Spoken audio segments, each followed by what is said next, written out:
ಸಾಯಿರಾಮ್. ಆತ್ಮೀಯ ವೀಕ್ಷಕ ಬಾಂಧವರಿಗೆಲ್ಲ ಇವತ್ತಿನ ಜೀವನಾಮೃತ ಕಾರ್ಯಕ್ರಮಕ್ಕೆ ಸ್ವಾಗತ ಸುಸ್ವಾಗತ. ವೀಕ್ಷಕರೇ, ನಾನು ನಿನ್ನೆ ಶನಿವಾರ ಅಂದರೆ ಮೊನ್ನೆ ಶನಿವಾರ ದಿವಸ ಕಾಲಲ್ಲಿ ಮಾತಾಡುವಾಗ ಕೆಲವು ಜನ ಮದುವೆ ಆಗಿಲ್ಲ ಮತ್ತು ಮದುವೆ ಮಾಡಬೇಕು ಅಂತ ಇದ್ದೀವಿ, ಮದುವೆ ಆಗ್ತಿಲ್ಲ ಅಂತೆಲ್ಲ ಭಾಳಷ್ಟು ಮದುವೆಗೆ ಸಂಬಂಧಪಟ್ಟಂಥದ್ದೇ ಕಾಲ್ಗಳನ್ನ ನಾವು ಮೊನ್ನೆ ಶನಿವಾರ ರಿಸೀವ್ ಮಾಡಿದ್ವಿ. ಅದೆಲ್ಲ ಗಮನಕ್ಕೆ ತೊಗೊಂಡು ನಾನು ಇವತ್ತೊಂದು ಎಲ್ರಿಗೂ ಅನ್ವಯಿಸೋ ಹಾಗೆ ಒಂದು ಎಪಿಸೋಡ್ ಮಾಡಬೇಕು, ಒಂದು ಸಂಚಿಕೆ ಮಾಡಬೇಕು ಅಂತೇಳಿ ಸಂಕಲ್ಪ ಮಾಡ್ಕೊಂಡಿದ್ದೀನಿ. ಮದುವೆ ಅಂದ ತಕ್ಷಣವೇ ನಮ್ಮ ಈ ಭೂಮಿನಲ್ಲಿ, ಈ ಬ್ರಹ್ಮಾಂಡದಲ್ಲಿ 8 ವೆರೈಟಿ ಮದುವೆಗಳನ್ನು ಮಾಡ್ಬೋದು ಅಂತ ಶಾಸ್ತ್ರದಲ್ಲಿ ಉಲ್ಲೇಖನ ಆಗಿದೆ. ಮನುಶ್ರುತಿ ಅಂತಿದೆ. ಮನುಶ್ರುತಿನ ಮತ್ತು ವೇದಗಳಲ್ಲಿ 8 ವೆರೈಟಿ ಮದುವೆಗಳ ವಿಶೇಷತೆಯನ್ನು ತಿಳಿಸಿದೆ. ನಾನು ನಿಮಗೆ ಈ 8 ವೆರೈಟಿ ಮದುವೆಗಳ ಬಗ್ಗೆ ಹೇಳ್ತಾ ಹೋಗ್ತೀನಿ. ನಾನು ಒಬ್ಬ ವ್ಯಕ್ತಿ ಮದುವೆ ಆಗೋ ಯೋಗ ಜಾತಕದಲ್ಲಿದ್ದರೆ ಅವನು ಮದುವೆ ಮಾತ್ರ ಆಗುತ್ತೆ. ಅವನು ಮದುವೆ ಆಗೋ ಯೋಗನೇ ಇಲ್ಲ ಅಂದರೆ ಮದುವೆ ಆಗೋಕ್ಕೆ ಸಾಧ್ಯ ಇಲ್ಲ. ಫಸ್ಟ್ ಇದೆಲ್ಲರಿಗೂ ಅರ್ಥ ಮಾಡ್ಕೋಬೇಕು. ಕೋಟ್ಯಾಂತರ ಜನ ಈ ಭೂಮಿ ಮೇಲೆ ಹುಡ್ತಾರೆ. ಹುಡ್ತೋರಿಗೆಲ್ರಿಗೂ ಮದುವೆ ಆಗಲ್ಲ. 100 ಜನ ಮಕ್ಕಳು ಹುಟ್ಟಿದ್ರೆ ಅದರಲ್ಲಿ 80 ಜನಕ್ಕೆ ಮದುವೆ ಆಗೋ ಯೋಗ ಇದೆ, ಇನ್ನು 20 ಜನಕ್ಕೆ ಮದುವೆನೇ ಆಗಲ್ಲ. ಅವ್ರು ಹಂಗೆ ಬ್ರಹ್ಮಚಾರಿಯಾಗಿ ಕಾಲ ಕಳಿಬೇಕು. ಒಂದು 75 ಹೆಣ್ಮಕ್ಳಿಗೆ ಮಾತ್ರ ಮದುವೆ ಆಗುತ್ತೆ, ಇನ್ನು 25 ಹೆಣ್ಮಕ್ಳಿಗೆ ಮದುವೆನೇ ಆಗೋದಿಲ್ಲ. ಈ ಕಲಿಯುಗದ ಪ್ರಥಮ ಪಾದದಲ್ಲಿ ಆಗಿದೆ ಈ ಕಲಿಯುಗದ ಮಹಿಮೆ. ಒಂದು ಮನೆಯಲ್ಲಿ 3 ಜನ ಗಂಡು ಮಕ್ಕಳು, ಮೊದಲನೇ ಮಗನಿಗೆ ಮದುವೆ ಆಗಿಲ್ಲ, ಇನ್ನಿಬ್ಬರಿಗೆ ಮದುವೆ ಆಗಿದೆ ಅಂತೇಳಿ ನಿನ್ನೆ ಒಂದು ಗುಲ್ಬರ್ಗನೋ ಅಥವಾ ಬೆಳಗಾವಿನೋ ಕಾಲ್ ಮಾಡಿದ್ರು, ಕೇಳಿದ್ರು. ತಮ್ಮদের ಮದುವೆ ಆಗಿದೆ, ಅಣ್ಣಂಗಾಗಿಲ್ಲ ಅಂದರೆ ಅಲ್ಲಿಗೆ ಅಣ್ಣನಿಗೆಲ್ಲಿ ದೋಷ ಇದೆ. ಇದು ಒಂದು. ಎಷ್ಟೋ ಜನಕ್ಕೆ ಮದುವೆ ಆಗಿದೆ, ಮಕ್ಕಳಾಗ್ತಿಲ್ಲ. ಹಾಗಾದರೆ ಮದುವೆ ಆಗೋದು ಒಂದು ದೊಡ್ಡ ಬೋನಸ್ಸು, ಆದರೆ ಡಬಲ್ ಬೋನಸ್ಸು. ಆ ಮಕ್ಕಳು ಒಳ್ಳೆ ಮಕ್ಕಳಾದರೆ ಇನ್ನೊಂದು ಬೋನಸ್ಸು. ಆ ಮಕ್ಕಳೇ ನಮಗೆ ಹೊಡಿತಾರೆ, ಬೈತಾರೆ, ಊಟ ಹಾಕಲ್ಲ, ನಮ್ಗೆ ತೊಂದರೆ ಕೊಡ್ತಾರೆ ಅಂದರೆ ಮದುವೆ ಆಗದಿರೋದೇ ಒಳ್ಳೆಯದು. ಅದಕ್ಕೆ ಇವತ್ತಿನ ಎಪಿಸೋಡ್ನಲ್ಲಿ ನಾನು ನಮ್ಮ ಜಾತಕದಲ್ಲಿ ನನಗೆ ಮದುವೆ ಆಗೋ ಯೋಗ ಇದೆಯಾ ಅದು ಪತ್ತೆ ಹಚ್ಚಬೇಕು. ಎರಡನೇದು, ಎಂಥ ಗಂಡ ಸಿಗ್ತಾನೆ ಅಥವಾ ಎಂಥ ಹೆಂಡತಿ ಸಿಗ್ತಾಳೆ ಅನ್ನೋದನ್ನು ಜಾತಕದಲ್ಲೇ ಕಂಡುಹಿಡಿಬೋದು. ಮೂರನೇದು, ಮದುವೆ ಆದಮೇಲೆ ನಮಗೆ ಮಕ್ಕಳಾಗತ್ತಾ ಅನ್ನೋದನ್ನು ಪತ್ತೆ ಹಚ್ಚಬೇಕು. ಎಂಥ ಮಕ್ಕಳಿಗೆ ಜನ್ಮ ಕೊಡ್ತೀವಿ ಅನ್ನೋದು ಬಹಳ ಇಂಪಾರ್ಟೆಂಟು. ಆದ್ದರಿಂದ ಸಂತಾನ ಭಾವ ಭಾಳ ಇಂಪಾರ್ಟೆಂಟು. ಮದುವೆ ಆಗುತ್ತೆ, ಅಂಗವಿಕಲ ಮಕ್ಕಳು ಹುಟ್ಬಿಡ್ತಾರೆ, ಅಪ್ಪ ಅಮ್ಮನಿಗೆ ಇಟ್ಕೊಂಡು ಹೊಡೆಯುವಂಥ ಮಕ್ಕಳು ಹುಡ್ತಾರೆ, ಇಲ್ಲ ಬಾಂಬ್ ಬಿಡೋನು, ಜೈಲಿಗೆ ಹೋಗೋನು, ಪೊಲೀಸ್ ಸ್ಟೇಷನ್ಗೆ ಹೋಗೋದು, ರೌಡಿಸಮ್ ಮಾಡೋದು, ಈ ಥರ ಮಕ್ಕಳುಗಳಿಗೆ ಸಂತಾನ ಕೊಟ್ಟು ಪಿತೃದೇವತೆಗಳಿಗೆ ಶಾಪಕ್ಕೆ ಗುರಿ ಆಗಬಾರ್ದು ಅಂತ ಮನುಶ್ರುತಿಲಿ ಹೇಳುತ್ತೆ. ಆದ್ದರಿಂದ ಮದುವೆ ಆಗಬೇಕು ಅಂತಂದರೆ ವೀರ್ಯ ಶುದ್ಧಿ, ರಕ್ತ ಶುದ್ಧಿ ಆಗಬೇಕು ಅಂತ ಹೇಳುತ್ತೆ ಮನುಶ್ರುತಿ ಮತ್ತು ವೇದಗಳಲ್ಲಿ. ಎಷ್ಟೋ ಜನ ಮದುವೆ ಆಗಿದೆ, ಮಕ್ಕಳಾಗ್ತಿಲ್ಲ. ವೀರ್ಯದಲ್ಲಿ ಅಶುದ್ಧತೆ, ಅಂಡಾಣುವಿನಲ್ಲಿ ಅಶುದ್ಧತೆ, ಹೆಣ್ಮಕ್ಳಲ್ಲಿ ಅಶುದ್ಧತೆ ಇದೆ, ಸಂತಾನ ಇಲ್ಲ, ಬಂಜೆ, ಇಲ್ಲ ದತ್ತು ತಗೋಬೇಕು. ಇವತ್ತು ಯಾವ ರೀತಿ ನಾವು ಸೆಲೆಕ್ಟ್ ಮಾಡ್ಕೋಬೇಕು? ವಿವಾಹಗಳು 8 ವೆರೈಟಿ ವಿವಾಹಗಳಿದೆ, 8 ಟೈಪ್ಸ್ ಇದೆ. ಮೊದಲನೇದು ಬ್ರಹ್ಮ ವಿವಾಹ ಅಂತ ಒಂದು ಇದೆ. ಇದೆಲ್ಲ ನಾನು ಎಲ್ಲಿಂದ ತೊಗೊಂಡು ಹೇಳ್ತಾ ಇದ್ದೀನಿ ಅಂತಂದರೆ, ಮನುಶ್ರುತಿ ಮತ್ತು ವೇದಗಳಲ್ಲಿ ಕೆಲವು ವಿಶೇಷಗಳಾದ ಮದುವೆ ಬಗ್ಗೆ ಮಾತಾಡಿದ್ದಾರೆ. ಅದರ ಆಧಾರದ ಮೇಲೆ ನಾನು ಇವತ್ತಿನ ಲೈಫ್ ಸ್ಟೈಲ್ಗೆ, ಇವತ್ತಿನ ಕಂಪ್ಯೂಟರೈಸ್ಡ್ ಲೈಫ್ ಸ್ಟೈಲ್ಗೆ ಕಸ್ಟಮೈಸ್ ಮಾಡಿ ನಿಮಗೆ ತಿಳಿಸ್ಕೊಡ್ತಾ ಇದ್ದೀನಿ. ಆದ್ದರಿಂದ ಯಾರ್ಯಾರು ಮದುವೆ ಆಗಿಲ್ಲ ಅವ್ರು ನೋಡಬೇಕಿದ್ದೇನೆ ಇವತ್ತು ಈ ಎಪಿಸೋಡನ್ನ. ಬ್ರಹ್ಮ ವಿವಾಹ ಅಂತ ಒಂದು ಸಿಸ್ಟಮ್ ಇದೆ ನಮ್ಮ ಸನಾತನ ಧರ್ಮದಲ್ಲಿ.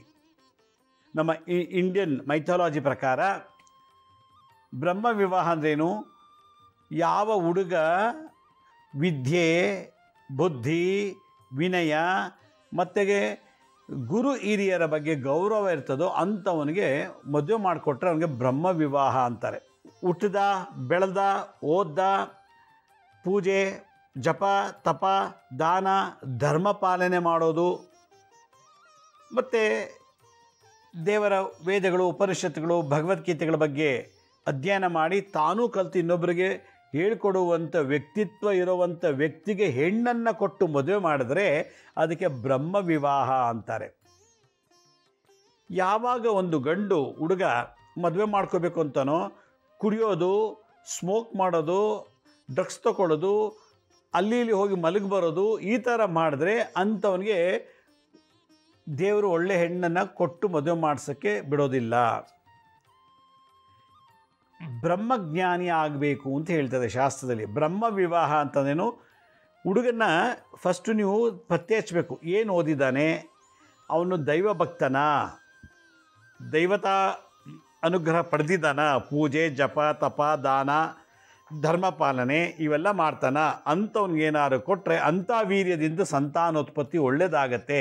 ಆದ್ದರಿಂದ ಕನ್ಯೆಯನ್ನು ಅಂಥ ಒಬ್ಬ ಮೇಧಾವಿಗೆ, ಒಬ್ಬ ಜ್ಞಾನಿಗೆ ಕೊಟ್ಟು ಮದುವೆ ಮಾಡಿದ್ರೆ ಬ್ರಹ್ಮ ವಿವಾಹ ಅಂತಾರೆ.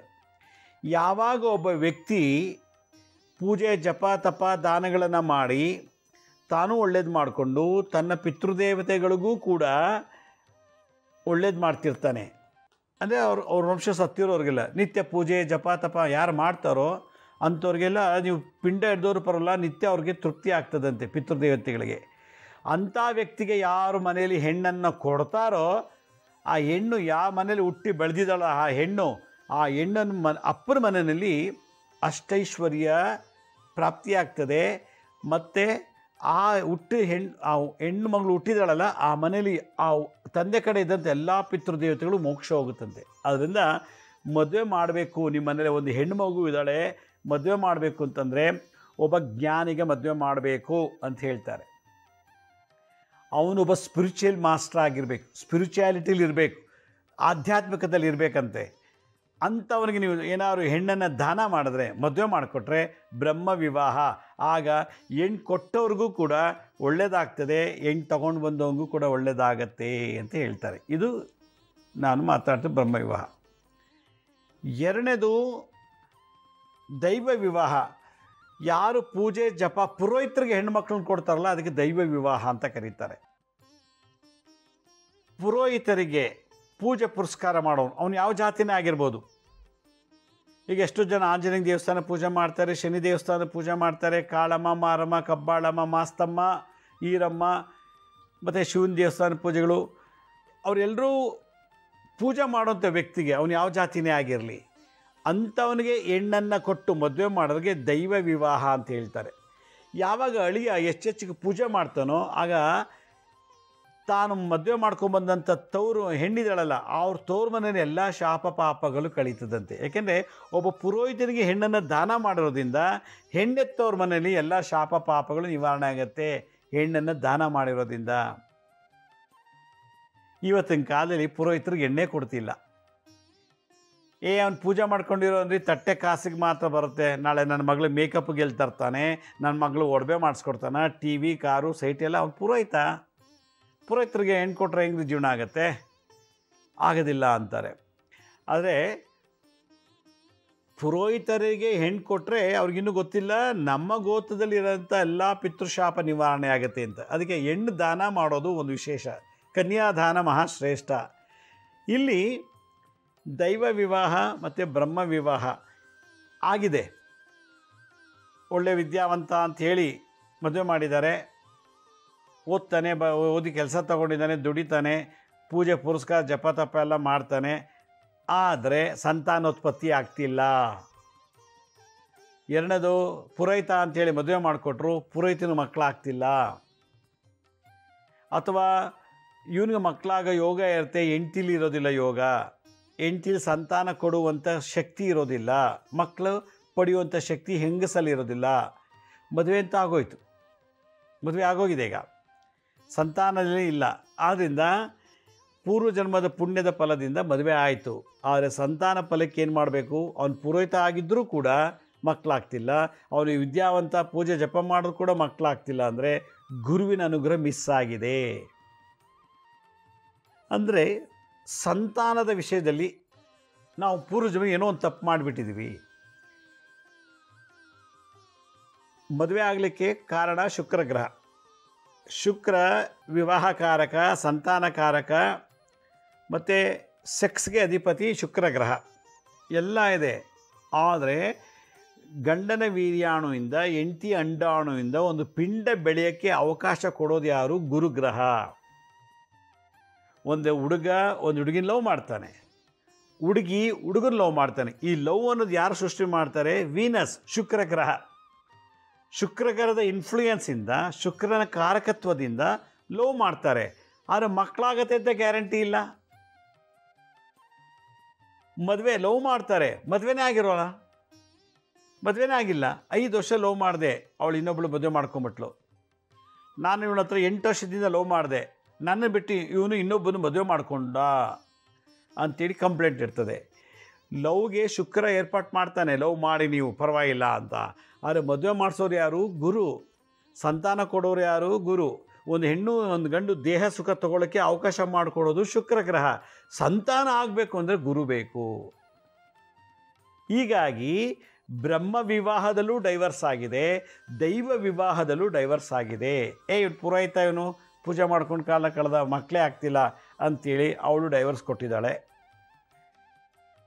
ಅಥವಾ ಇವಳು ಮದುವೆ ಮಾಡ್ಕೊಂಡ್ಮೇಲೆ ನಂಗೆ ಸಂತಾನ ಆಗ್ತಿರಂತ ಅವನೇನು ಮಾಡಿದ್ದಾನೆ, ಅವಳು ಬಿಟ್ಬಿಟ್ಟು ಇನ್ನೊಬ್ಬಳು ಮದುವೆ ಮಾಡ್ಕೊಳ್ತಾ ಇದ್ದಾನೆ.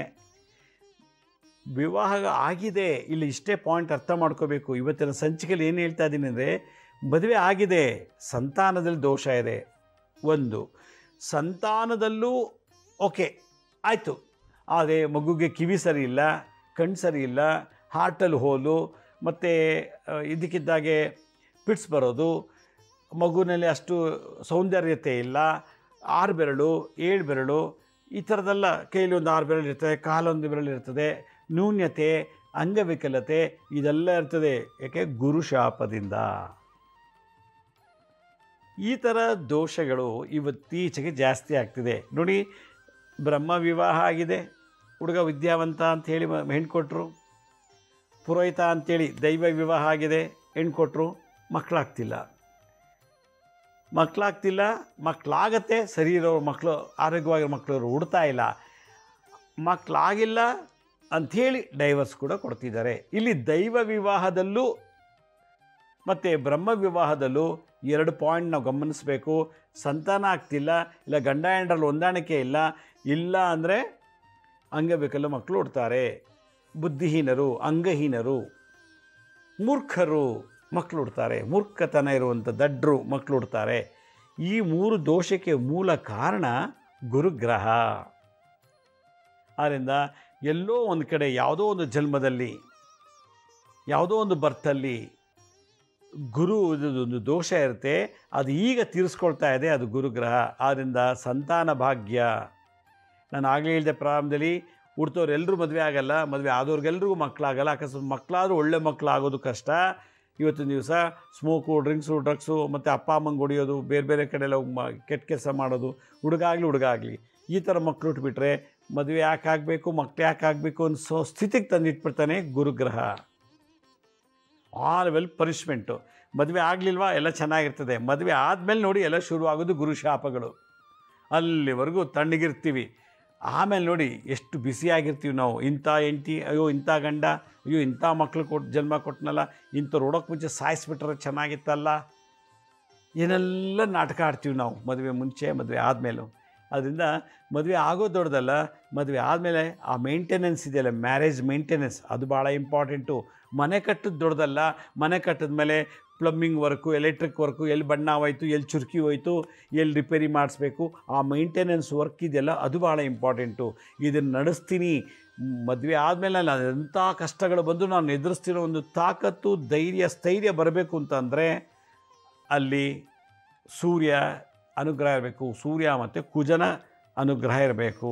ನಾನು ಆಗಲೇ ಹೇಳಿದೆ, ಈ ಬ್ರಹ್ಮ ವಿವಾಹ, ಬ್ರಹ್ಮ ಅಂದರೆ ಜ್ಞಾನಿ, ವಿದ್ಯಾವಂತ, ಬುದ್ಧಿ ಇರುವಂಥವನು, ಕೆಲಸ ದುಡಿದು ಸಂಪಾದನೆ ಮಾಡಿ ಗುರು ಹಿರಿಯರ ಬಗ್ಗೆ ಭಕ್ತಿ ಇರುವಂಥವ್ನಿಗೆ ಬ್ರಹ್ಮ ವಿವಾಹ ಮಾಡಿಕೊಟ್ಟಿದ್ದಾರೆ. ಆದರೆ ಸಂತಾನ ಆಗ್ತಿಲ್ಲ, ಡೈವರ್ಸ್ ಆಗ್ತಿದೆ, ಇಲ್ಲ ಅಂಗವಿಕಲ ಮಕ್ಕಳು ಹುಡ್ತಾ ಇದ್ದಾರೆ, 3-4 ಸಲ ಅಬಾರ್ಷನ್ ಆಯಿತು ಅಂತ ಹೇಳ್ತಾರೆ. ಗಂಡ ಪುರೋಹಿತ ಆದರೂ ಕೂಡ ಮಕ್ಕಳಾಗ್ತಿಲ್ಲ ನೋಡಿ. ಹೋಮ ಮಾಡಿಸ್ತಾನೆ ಪುರೋಹಿತ, ದೇವಸ್ಥಾನ ಪೂಜೆ ಮಾಡ್ತಾನೆ, ಮದುವೆ ಮಾಡಿಸ್ತಾನೆ, ಬರ್ತ್ಡೇ ಸೆಲೆಬ್ರೇಷನು, ನಾಮಕರಣ, ತಿಥಿ ಎಲ್ಲ ಮಾಡ್ತಾನೆ ಪುರೋಹಿತ. ಆದರೆ ಅವನು ಹೆಂಡತಿ ಸರಿ ಇಲ್ಲ, ಎಲ್ಲ ಮಕ್ಕಳಾಗ್ತಿಲ್ಲ, ಇಲ್ಲ ಅಂಗವಿಕಲ ಮಕ್ಕಳು ಹುಟ್ಟಿದ್ದಾರೆ. ಒಬ್ಬ ಪುರೋಹಿತನ ಮದುವೆ ಮಾಡ್ಕೊಂಡಿದ್ದೀನಿ, ಗಂಡ ಪುರೋಹಿತ ಮಾಡ್ತಾನೆ, ಆದರೆ ಅವನಿಂದ ಮಕ್ಕಳಾಗ್ತಿಲ್ಲ, ಮತ್ತು ಅವನಿಗೆ ಹಲವಾರು ಚಟಗಳು, ಇದೆಲ್ಲ ಇದ್ದಾಗ ಇದಕ್ಕೆಲ್ಲ ಕಾರಣ ಗುರು ಶನಿ ದೋಷಕ್ಕೆ ನಾವು ಪರಿಹಾರ ಮಾಡ್ಕೋಬೇಕು. ಅದಕ್ಕಾಗಿ ಇದೇ ವರ್ಷ ಡಿಸೆಂಬರ್ 4ನೇ ತಾರೀಕು ಗುರುಗಳಿಗೆ ಗುರುಗಳಾದಂಥವ್ರು, ಎಲ್ಲ ಗುರುಗಳನ್ನು ಸೃಷ್ಟಿ ಮಾಡಿದಂಥವ್ರು ಆದಿಗುರು ಜಗದ್ಗುರು ದತ್ತಾತ್ರೇಯರು ಜನ್ಮ ತಗೊಂಡಿದ್ದ ದಿನ ಡಿಸೆಂಬರ್ 4ನೇ ತಾರೀಕು ಗುರುವಾರ ಹುಣ್ಣಿಮೆ. ಡಿಸೆಂಬರ್ 4 ಹುಣ್ಣಿಮೆ, ದತ್ತಾತ್ರೇಯರು ಹುಟ್ಟಿದ ದಿನ. ಈ ಭೂಮಿಯನ್ನು ಗ್ರಹದಲ್ಲಿ ಜನ್ಮ ತಗೊಂಡು Brahma Vishnu Mahesh, proton neutron electron 3 ಒಟ್ಟಿಗೆ ಸೇರಿ ಅವತಾರ ಆದಂಥ ದಿನ. ಆ ದಿನ ಯಾರ್ಯಾರಿಗೆ ದೈವ ವಿವಾಹದಲ್ಲಿ ಮತ್ತು ಬ್ರಹ್ಮ ವಿವಾಹದಲ್ಲಿ ದೋಷ ಇದೆಯೋ, ಹಣ ಅಂತಸ್ತು ನೋಡಿ ಮದುವೆ ಮಾಡಿಬಿಡ್ತಾರೆ, ಆದರೆ ಅವ್ನ ವೀಕ್ನೆಸ್ ಏನಿದೆ ಗೊತ್ತಿಲ್ಲ, ಮಕ್ಕಳಾಗ್ತಿಲ್ಲ, ನಪುಂಸಕ ಅಂತಾರೆ, ಅವನಿಗೆ ಮಕ್ಕಳೇ ಆಗ್ತಿಲ್ಲ, ಅವಳು ಮದುವೆ ಮಾಡಿಬಿಡ್ತಾರೆ, ಮುಟ್ಟಿನ ದೋಷ ಇರ್ತದೆ ಗುರುಶಾಪದಿಂದ. 3 ತಿಂಗಳು ಮುಟ್ಟಾಗೋದು, 5 ತಿಂಗಳು ಮುಟ್ಟಾಗೋದು, ಮುಟ್ಟೆ ಆಗೋದಿಲ್ಲ, ಈ ಥರದ್ದೆಲ್ಲ ದೋಷ ಇರ್ತದೆ. ಇದಕ್ಕೆಲ್ಲ ಮೂಲ ಕುಜ ಮತ್ತು ಗುರುಗ್ರಹ. ಆದ್ದರಿಂದ ಇದಕ್ಕೆ ಪರಿಹಾರ ಏನು ಮಾಡಬೇಕು ಅಂದರೆ, ಆ ಹುಣ್ಣಿಮೆ ದಿನವೇ ದತ್ತಾತ್ರೇಯರು ಹುಟ್ಟಿದ ದಿವಸದನೇ ನಮ್ಮ ಆ ದೇವತೆಯನ್ನು ಆರಾಧನೆ ಮಾಡಿಬಿಟ್ರೆ ಒಳ್ಳೆ ಸಂತಾನೋತ್ಪತ್ತಿ ಆಗುತ್ತೆ ಮದುವೆ ಆಗಿರೋರಿಗೆ. ಅದಕ್ಕೇನು ಮಾಡಬೇಕು ನೋಡಿ, 2012ರಲ್ಲಿ ಮತ್ತು 2014ರಲ್ಲಿ ನಾನೊಂದು ಪಾದಕ ಪೂಜೆ ಅಂತ ಮಾಡಿಸಿದ್ದೆ, ಬೆಂಗಳೂರು ಪ್ಯಾಲೇಸ್ ಗ್ರೌಂಡಲ್ಲಿ ಮತ್ತು ಮಲ್ಲೇಶ್ವರಂ ಗ್ರೌಂಡಲ್ಲೆಲ್ಲ. ಈ ವರ್ಷ ಡಿಸೆಂಬರ್ 4 ಗುರುಪೂರ್ಣಿಮೆ ದತ್ತ ಜಯಂತಿ ದಿವಸ ಈ ಒಂದು ಮರದಲ್ಲಿ ಮಾಡಿರುವಂಥ ಟೀಕುಡ್ಡಲ್ಲಿ ಮಾಡಿರುವಂಥ ಪಾದಕೆಯನ್ನು 32 ರೀತಿ ಅಧಿವಾಸ, ಹಾಲು, ನೀರು, ಹಾಲು, ಮೊಸರು, ತುಪ್ಪ, ಜೇನುತುಪ್ಪ, ಅರ್ಶಿನ, ಕುಂಕುಮ, ಧಾನ್ಯಾದಿವಾಸ ಎಲ್ಲ ಅಧಿವಾಸ ಮಾಡಿ 4ನೇ ತಾರೀಕು ಡಿಸೆಂಬರ್ ಹುಣ್ಣಿಮೆ ದಿನ ನಿಮ್ಮ ಕೈಗೆ ಕೊಟ್ಟು ಇದಕ್ಕೆ ಪ್ರಾಣ ಪ್ರತಿಷ್ಠಾಪನೆ ಮಾಡಿಸ್ತೀವಿ. ಮುದ್ರಾ ಮಂತ್ರ ಯಂತ್ರ ತಂತ್ರದಿಂದ 64 ವೆರೈಟಿ ಪೂಜೆ ಮಾಡಿಸಿ ಕಳಾಶಕ್ತಿ ಇದಕ್ಕೆ ತುಂಬಿ ಈ ಮನೆಯಲ್ಲಿ ಇಟ್ಟು ಪೂಜೆ ಮಾಡುವಾಗ ನಿಮ್ಮ ಮನೆಯಲ್ಲಿ ಅಪಮೃತ್ಯು ದೋಷ, ಎಲ್ರಿಗೂ ಸಾವಿದೆ, ಆದರೆ ನೇಣ ಹಾಕೊಳ್ಳೋದು, ಆಕ್ಸಿಡೆಂಟಾಗಿ ಸತ್ತೋಗೋದು, ವಿಷ ಕುಡಿಯೋದು, ಬಾಂಬೆಲ್ ಬ್ಲಾಸ್ಟ್ ಆಗೋದು, ದುರ್ಮರಣಗಳು ಬರಬಾರ್ದು ಅಂದರೆ ಈ ಪಾದಕೆಗೆ ಆ ಹುಣ್ಣಿಮೆ ದಿವಸ ಮೃತ್ಯುಂಜಯ ಹೋಮ ಮಾಡಿ ಶಕ್ತಿ ತುಂಬಿ, ಶತ್ರುಗಳ ಕಾಟ ಬರಬಾರ್ದು ಅಂಥೇಳಿ ಸುದರ್ಶನ ಹೋಮ, ಸರ್ಪದೋಷ ಕುಜದೋಷಗಳಿಗೆ ಲಕ್ಷ್ಮೀ ನರಸಿಂಹರ ಹೋಮ, ಮತ್ತು ಎಲ್ಲ ಗುರುಗಳಿಗೂ ಗುರು ಆದಂಥ ದತ್ತಾತ್ರೇಯರು ಗುರು ಅವರ ಶಕ್ತಿಯನ್ನು ಈ ಪಾದಕೆಗೆ ಹೋಮಗಳ ಮುಖಾಂತರ ತುಂಬಿ ಇದನ್ನು ನಿಮಗೆ ಅವತ್ತು ಕೊಡ್ತಾ ಇದ್ದೀವಿ. ಇದನ್ನು ನೀವು ಮನೇಲಿಟ್ಟು ಪೂಜೆ ಮಾಡಬೇಕು. ಯಾಕೆಂದರೆ ಮುಂದೆ ಪರಾಭವ ಸಂವತ್ಸರ ಬರ್ತದೆ. ಆ ಪರಾಭವ ಸಂವತ್ಸರಕ್ಕೆ ಅಧಿಪತಿ ಗುರು ಪರಾಭವ ಅಂದರೆ ಎಲ್ಲ ಕಳ್ಕೊಳ್ಳೋದು, ಸೈಟು ಕಳ್ಕೊಳ್ಳೋದು, ಡೈವರ್ಸ್ ಆಗೋದು, ಮಕ್ಕಳು ಕಳ್ಕೊಳ್ಳೋದು, ಆಸ್ತಿ ಕಳ್ಕೊಳ್ಳೋದು, ಎಲ್ಲವನ್ನೂ ಕಳ್ಕೊಳ್ಳೋದು, ಭೂಕಂಪ ಮತ್ತು ಬೆಂಕಿ ಅವಘಡ. ಇದೆಲ್ಲ ಎಲ್ಲಿ ಗುರುವಿನ ಸ್ಮರಣೆ ಗುರುಪಾದಕ ಇರ್ತದೋ ಈ ಜಾಗದಲ್ಲಿ ಭೂಕಂಪಗಳು, ಈ ಇಟ್ಟಿರೋ ಮನೆಯಲ್ಲಿ ಭೂಕಂಪ ಬೆಂಕಿ ಅವಘಡ ಆಗಲ್ಲ. ಇದಕ್ಕೆ ದತ್ತಾತ್ರೇಯರು ಲಕ್ಷ್ಮೀ ನರಸಿಂಹ ಮತ್ತು ಎಲ್ಲನೂ ಶಕ್ತಿ ತುಂಬಿ ನಿಮ್ಮ ಮುಖಾಂತರನ ಮಾಡಿಸಿ ನಿಮ್ಮ ಕೈಲೇ ಪೂಜೆ ಮಾಡಿಸಿ ನಿಮ್ಗೆ ಅವತ್ತು ಕೊಡ್ತಾಯಿದ್ದೀವಿ. ಈಗ ಗುರು ಕುಜ ಮತ್ತು ಸೂರ್ಯನಿಗೆ ಶಾಂತಿ ಮಾಡಬೇಕು ಅಂದರೆ ಕಡೆ ಪಕ್ಷ ಇವತ್ತು 25,000-30,000 ರೂಪಾಯಿ ಖರ್ಚಾಗತ್ತೆ. ನೀವು ಪುರೋಹಿತರು ಎಲ್ಲ ಮಾಡಿ ಅವ್ರಿಗೆ ಸಂಭಾವನೆ ಕೊಡಲಿಕ್ಕೆ. ಅದರಿಂದ ನೀವೇ ಸ್ವತಃ ಇದಕ್ಕೆ ಪ್ರಾಣ ಪ್ರತಿಷ್ಠಾಪನೆ ಮಾಡಿ ಇದನ್ನು ನಿಮ್ಮನೆ ಇಟ್ಟು ಪೂಜೆ ಮಾಡೋದ್ರಿಂದ ಸಮಸ್ತ ವಾಸ್ತುದೋಷಗಳು, ದೈವ ವಿವಾಹ ಮತ್ತು ಬ್ರಹ್ಮ ವಿವಾಹದಲ್ಲಾದಂಥ ವಿವಾಹವಾದ ದೋಷಗಳನ್ನೆಲ್ಲ ಈ ದಿನನಿತ್ಯ ಈ ಪಾದಕೆಗೆ ಪೂಜೆ ಮಾಡೋದ್ರಿಂದ ಭಾಳಷ್ಟು ಒಳ್ಳೆಯದಾಗ್ತದೆ. ಈಗಾಗಲೇ ನಾವು ಸಾವಿರಾರು ಜನಕ್ಕೆ 2012, 2014ರಲ್ಲೂ 2015ರಲ್ಲೂ ಕೂಡ ನಾನು ಮಾಡಿಸಿದ್ದೆ. ಎಷ್ಟೋ ಜನಕ್ಕೆ ಕೆಲಸ ಸಿಕ್ಕಿದೆ, ವ್ಯಾಪಾರ ಅಭಿವೃದ್ಧಿಯಾಗಿದೆ, ಸಾಲ ಬಾಧೆ, ರೋಗ ಬಾಧೆ, ಮತ್ತು 2 ಸಾರಿ ಮದುವೆ ಆಗೋದು, ಸಂತಾನ ಆಗ್ತಾಯಿಲ್ಲ, ಅಂಗವಿಕಲ ಮಕ್ಕಳು ಹುಡೋದು, ಬಿಸ್ನೆಸ್ಸಲ್ಲಿ ಲಾಸು, ಉದ್ಯೋಗದಲ್ಲಿ ಹಲವಾರು ಉದ್ಯೋಗದಲ್ಲಿ ಚೇಂಜ್ ಮಾಡಿ ಎಲ್ಲ ಕಳ್ಕೊಳ್ಳೋದು, ಶೇರ್ ಮಾರ್ಕೆಟಲ್ಲಿ ಲಾಸು, ಮನೆಯಲ್ಲಿ ಕಲಹ, ವಿಪರೀತವಾದಂಥ ಎಲ್ಲ ಥರ ಸಾಲ ಬಾಧೆಗಳನ್ನು ನಿವಾರಣೆ ಮಾಡಲಿಕ್ಕೆ ಗುರು ಬೇಕು. ನನ್ನ ಹತ್ರ ಕಾರು, ಸೈಟು, ಗಂಡ ಹೆಂಡತಿ, ಮಕ್ಕಳು, ಉದ್ಯೋಗ ಎಲ್ಲ ಇದೆ ಮುಂದುಗಡೆ. ಆದರೆ ನನ್ನ ಬೆನ್ನಿಂದ ಗುರುವಿನ ಆಶೀರ್ವಾದ ಇಲ್ಲ. ನನ್ನ ಬೆನ್ನಿಂದ ಗುರು ಇರಬೇಕು ಮುಂದೆಲ್ಲ ಇದ್ರೂ. ಅದನ್ನು ಹೇಗೆ ಮೇಂಟೈನ್ ಮಾಡಬೇಕು, ಹೆಂಗೆ ಉಳಿಸ್ಬೇಕು, ಯಾವ ರೀತಿ ಅಭಿವೃದ್ಧಿ ಮಾಡಬೇಕು ಅಂದರೆ ಗುರುವಿನ ಆಶೀರ್ವಾದ ಬೇಕು. ಭಗವಂತನ ಕೃಪೆಯಿಂದ ನಮಗೆ ಕಾರು ಸೈಟು ಗಂಡ ಮಕ್ಕಳೆಲ್ಲ ಇದ್ದಾರೆ. ಆದರೆ ಗುರುವಿನ ಆಶೀರ್ವಾದದಿಂದ ಇರೋದನ್ನು ಉಳಿಸ್ಕೊಳ್ಳೋಕ್ಕೆ ನಮಗೆ ಎಲ್ಲ ಆಗ್ತಿಲ್ಲ, ಎಲ್ಲ ಕಳ್ಕೊತಾ ಇದ್ದೀವಿ. ಏಕೆಂದರೆ ಪರಾಭವ ಸಂವತ್ಸರ ಆಗಿದೆ. ಹೀಗಾಗಿ ಇದನ್ನು ನಾವು ಡಿಸೆಂಬರ್ 4ನೇ ತಾರೀಕು ತುಮಕೂರಲ್ಲಿ ಈ ಪಾದಪೂಜೆನ ಮಾಡ್ತಾಯಿದ್ದೀವಿ. ದತ್ತ ಜಯಂತಿ ದಿವಸ 1008 ದಂಪತಿಗಳ ಕೈಲಿ ಕೋರ್ಸ್ ಇದನ್ನು ಮಾಡಿಸ್ತಾ ಇದ್ದೀನಿ. 108 ಬ್ರಹ್ಮಚಾರಿಗಳು, ಮದುವೆ ಆಗಿರೋ ಹುಡುಗರು, 108 ಹುಡುಗಿರು ಮದುವೆ ಆಗಿರೋರಿಗೆ ಇದನ್ನು ಕೂರಿಸ್ತಾ ಇದ್ದೀವಿ. ಇದನ್ನು ಕೂತು ಪೂಜೆ ಮಾಡಬೇಕು ಅಂದರೆ ನಾನು ಸ್ಕ್ರೀನ್ ಮೇಲೆ ತೋರಿಸ್ತಾ ಇದ್ದೀನಿ ನೋಡಿ, ಒಂದು ಲಿಂಕು, ಗುರುಪಾದಕ ಪೂಜಾ ಲಿಂಕ್ ಅಂತ. ಆ ಲಿಂಕ್ ಓಪನ್ ಮಾಡಿ ಅದರಲ್ಲಿ ಎಲ್ಲ ಡೀಟೇಲ್ಸು ಇದೆ. ಹಿಂದೆ ಮಾಡಿದ್ದು 2012ರಲ್ಲಿ 14ರಲ್ಲಿ ಮಾಡಿದ್ದು, ಇವಾಗ ಮಾಡಬೇಕಾದ್ರೆ ಏನು ಅಂತ ಆ ಒಂದು ಕಿಟ್ಟಲ್ಲಿ ನಾವು ಏನೇನು ಕೊಡ್ತೀವಿ, ನೀವು ಬರೀಕೆಯಲ್ಲಿ ಬರಬೇಕಷ್ಟೇ, ಬಂದು ಕೂತ್ಕೊಂಡು ಪೂಜೆ ಮಾಡಿ ಪಾದಕ್ಕೆ ತೊಗೊಂಡೋಗ್ಬೇಕು. ಇದಕ್ಕೆ ಏನೇನು ಕ್ವಶನ್ಸ್ ಇದೆಯೋ ಮತ್ತು ಏನೇನು ಮಾಡ್ತೀವಿ ಅನ್ನೋದೆಲ್ಲ ಡೀಟೇಲ್ ಆ ಲಿಂಕಲ್ಲಿ ಅಪ್ಲೋಡ್ ಮಾಡಿದ್ದೀವಿ. ಆರಾಮಾಗಿ ಕೂತ್ಕೊಂಡು ನೋಡಿ, ರಿಜಿಸ್ಟ್ರ್ ಮಾಡ್ಕೊಳ್ಳಿ. ಎರಡನೇದು, ಈ ಕೊಡೋ ಈ ಗುರು ಕಾಣಿಕೆ, ಈ ಭಿಕ್ಷೆ, ನಮ್ಮ ಪಾಂಡುರಂಗ ದೇವಸ್ಥಾನವನ್ನು ಕಟ್ತಾ ಇದ್ವಿ ಮಲ್ಲೇಶ್ವರಂನಲ್ಲಿ. ಅಲ್ಲಿಗೆ ಉಚಿತ ಅನಾಥಾಶ್ರಮ ಮಾಡ್ತಾಯಿದ್ವಿ. ಅನಾಥ ಮಕ್ಕಳಿಗೊಂದು ಆಶ್ರಮ ಮಾಡ್ತಾಯಿದ್ದೀವಿ. ಯಾರ ಮೇಲೆ ಅಪ್ಪ ಅಮ್ಮನ ನೋಡ್ಕೊಳ್ಳಲ್ವೋ ಗಂಡು ಮಕ್ಕಳು, ಯಾರ ಮೇಲೆ ಸೊಸೆ ಅತ್ತೆ ಮಾದ್ರು ಸೇವೆ ಮಾಡಲು ಅಂಥವ್ರಿಗೆ ಉಚಿತವಾಗಿ ವೃದ್ಧಾಶ್ರಮವನ್ನು ಮಾಡ್ತಾಯಿದ್ದೀವಿ. ಜೊತೆಗೆ 64 ವಿದ್ಯೆ ಕಲಿಸುವಂಥ ಒಂದು ಉಚಿತ ಗುರುಕುಲವನ್ನು ನಾವು ಸಾಗರದತ್ತ, ಸಿರ್ಸಿ ಸಿದ್ದಾಪುರದ ಹತ್ರ ಮಾಡ್ತಾಯಿದ್ದೀವಿ. ನೀವು ಕೊಡುವಂಥ ಒಂದು ಈ ಭಿಕ್ಷೆ ಇಷ್ಟು ಪ್ರಾಜೆಕ್ಟ್ಗಳಿಗೆ ಉಪಯೋಗ ಆಗುತ್ತೆ.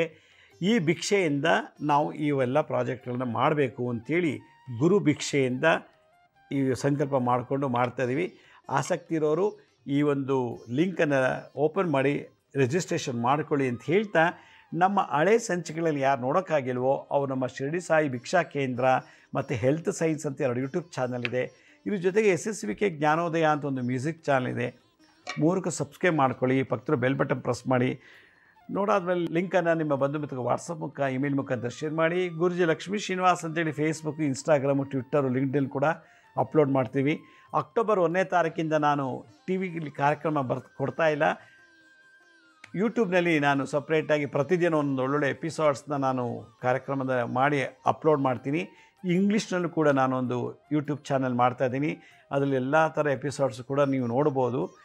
ಅಪಾಯಿಂಟ್ಮೆಂಟ್ಸ್ ಬೇಕಿದ್ದವ್ರಿಗೆ www.lakshmisrinivas.in ಅಂತ ನೀವೇ ಲಾಗಿನ್ ಆಗಿ ಯಾವ ಡೇಟಿಗೆ ಯಾವ ಟೈಮಿಗೆ ನೀವೇ ಅಪಾಯಿಂಟ್ಮೆಂಟ್ಸ್ ಬುಕ್ ಮಾಡ್ಕೋಬೋದು ಅಂತ ಹೇಳ್ತಾ ಇವತ್ತಿನ ಸಂಚಿಕೆಯನ್ನು ಮುಗಿಸ್ತೀನಿ. ಇದೇ ರೀತಿ ನಾಳೆ ಇನ್ನೂ ಕೆಲವು ವಿಶೇಷವಾದಂಥ ವಿವಾಹಗಳಿರುವಂಥ ದೋಷಗಳನ್ನು ತಿಳಿಸ್ಕೊಡ್ತೀನಿ.